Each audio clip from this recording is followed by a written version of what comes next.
Hi friends, welcome to my channel house of literature. और अगर आपने मेरे चैनल को सब्सक्राइब नहीं किया है तो प्लीज़ चैनल को सब्सक्राइब करिए ऐसे ही और इन्फॉर्मेटिव वीडियोस के लिए।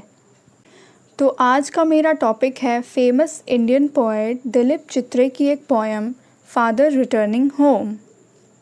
Father returning home is a free verse poem and has no set of rhyming scheme.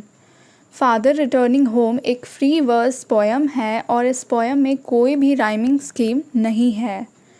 The poem is in 12 line stanzas and 24 lines in total.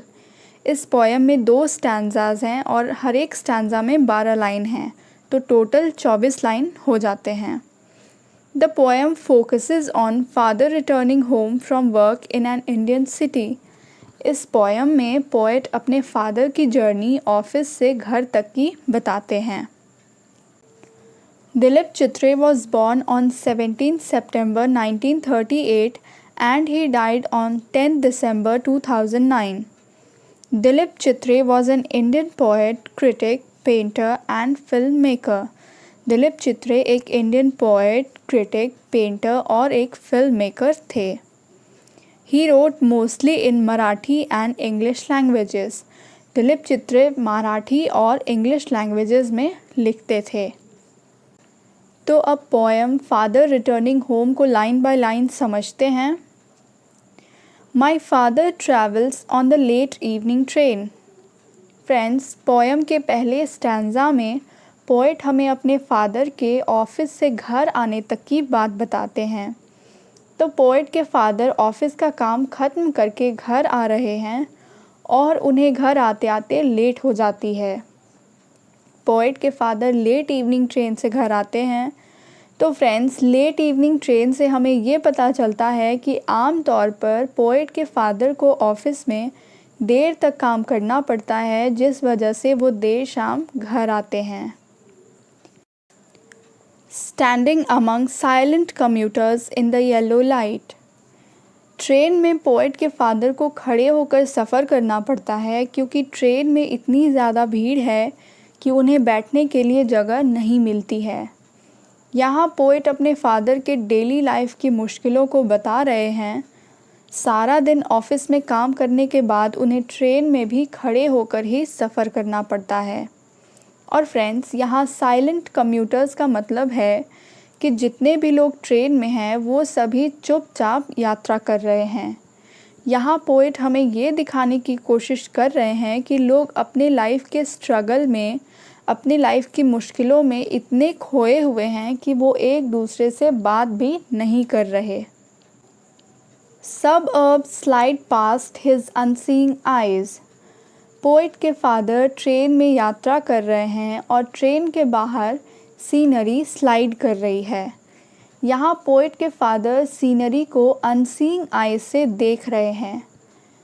तो यहाँ अनसीइंग आइज का मतलब है कि उनकी नज़र सीनरी पर तो है लेकिन उनका ध्यान उस ओर नहीं है, क्योंकि पोएट के फादर डेली ट्रेन से सफ़र करते हैं और सीनरी उनके लिए कोई नई चीज़ नहीं है, इसलिए वो सीनरी की तरफ ध्यान नहीं दे रहे हैं।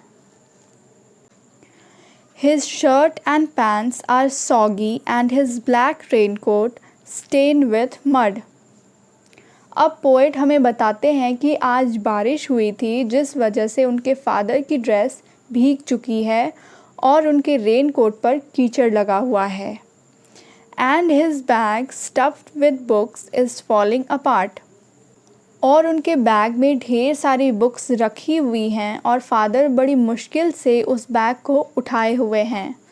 तो फ्रेंड्स, इन लाइंस में पोएट हमें अपने फादर के डेली स्ट्रगल को दिखा रहे हैं और पोएट कहते हैं कि बारिश के दिनों में उनकी परेशानी और भी ज़्यादा बढ़ जाती है।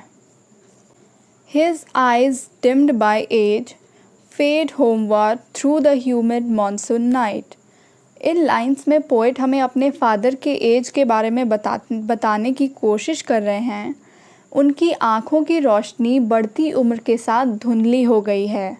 पोएट के फादर धुंधली नज़रों से घर की ओर देख रहे हैं। और फ्रेंड्स, यहाँ ह्यूमिड मॉनसून नाइट पोएट के फादर की लाइफ में अंधेरेपन को दिखा रहा है। जैसे मॉनसून में मौसम दिन पूरा ब्लैक हो जाता है, रोशनी कम हो जाती है, उसी तरह से फादर की लाइफ में भी अंधेरापन छाया हुआ है। Now I can see him getting off the train like a word dropped from a long sentence. अब फादर ट्रेन से नीचे उतरते हैं। पोइट कहते हैं कि उनके फादर ट्रेन से ऐसे उतरते हैं जैसे कोई बेकार सा वर्ड, फालतू सा वर्ड किसी बड़े से सेंटेंस से गिर गया हो। यहाँ पोइट ये बताने की कोशिश कर रहे हैं कि रेलवे स्टेशन पर इतनी भीड़ होने के बाद भी उनके फादर बिल्कुल ही अकेले हैं। He hurries across the length of the grey platform, crosses the railway line, enters the lane. अब ट्रेन से उतरने के बाद पोएट के फादर अपने घर की तरफ बढ़ते हैं। वो प्लेटफॉर्म को क्रॉस करके, प्लेटफॉर्म को पार करके रोड की तरफ आते हैं। यहाँ लेन का मतलब है road. His chappals are sticky with mud, but he hurries onward. Father ने जो चप्पल पहन रखी है वो कीचड़ लगने की वजह से स्टिकी हो गई है, चिपचिपी हो गई है, लेकिन इसकी परवाह किए बिना फादर घर की ओर बढ़ते चले जा रहे हैं। Home again I see him drinking weak tea, eating a stale chapati, reading a book. अब पोएम के दूसरे स्टैंजा में पोएट हमें ये दिखाने की कोशिश करते हैं कि उनके फादर अपने ही घर में कितने अकेले हैं। पोएट अपने फादर को घर आते हुए देखते हैं और घर आकर फादर फीकी सी चाय और एक बासी रोटी खाते हैं। स्टेल का मतलब होता है बासी। पोएट इस बात की ओर इशारा करते हैं कि घर में ऐसा एक भी सदस्य, एक भी मेंबर ऐसा नहीं है जो उनकी परवाह करता हो। इतनी मुश्किलों के बाद घर आने पर भी बासी रोटी खाने को मिलती है। अब चाय पीते समय फादर एक बुक पढ़ते हैं। He goes into the toilet to contemplate man's estrangement from a man-made world. अब पोएट के फादर टॉयलेट जाते हैं और वो वहाँ एकांत में अकेले में ये सोचते हैं कि इंसान अपने ही बनाए समाज से इतना अलग कैसे हो गया। पोएट के फादर खुद को इस पूरे समाज से अलग थलग महसूस करते हैं। वो ऑफिस में अकेले हैं, ट्रेन में भी उनसे कोई बात नहीं करता है और यहाँ अपने ही घर में सभी उनसे सौतेला व्यवहार करते हैं।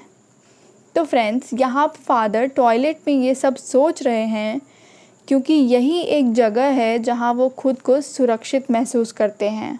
फादर अपने अकेलेपन में सेफ फील करते हैं। Coming out, he trembles at the sink, the cold water running over his brown hands. अब पोएट के फादर टॉयलेट से बाहर आते हैं और बेसिन में हाथ धोने जाते हैं। बेसिन का ठंडा पानी जब फादर के हाथों पर पड़ता है तो वो कांपने लगते हैं। A few droplets cling to the graying hairs on his wrists. तो जब पोएट के फादर बेसिन में हाथ धोते हैं तो कुछ पानी की बूंदें उनके हाथ के सफ़ेद बालों में फंस जाती है। तो फ्रेंड्स, इस लाइन का एक डीपर मीनिंग भी है। पानी लाइफ को सिंबलाइज़ करती है, जीवन को सिंबलाइज़ करती है, और ग्रे हेयर बुढ़ापे को दर्शाती है। तो पोएट के फादर की लाइफ अब ओल्ड एज में पहुंच चुकी है और वो पूरी दुनिया से अलग हैं। उनकी परवाह करने वाला कोई नहीं है। His sullen children have refused to share jokes and sweets with him. अब पोएट हमें ये दिखाने की कोशिश करते हैं कि उनके फादर के बाकी फैमिली मेम्बर्स के साथ कैसे रिश्ते हैं। तो फादर के जो बच्चे हैं उनका व्यवहार अपने पिता की तरफ बिल्कुल भी अच्छा नहीं है। उनके बच्चे अपने फादर से ठीक ढंग से बात नहीं करते हैं। बच्चे अपने फादर से ना तो हंसी मजाक करते हैं और ना ही अपने सीक्रेट उनके साथ शेयर करते हैं। बच्चे अपने फादर को बर्डन समझते हैं, बोझ समझते हैं, जबकि हकीकत तो ये है कि फ़ादर दिन रात मेहनत करके पैसे कमाते हैं और अपने बच्चों की अच्छी परवरिश करते हैं।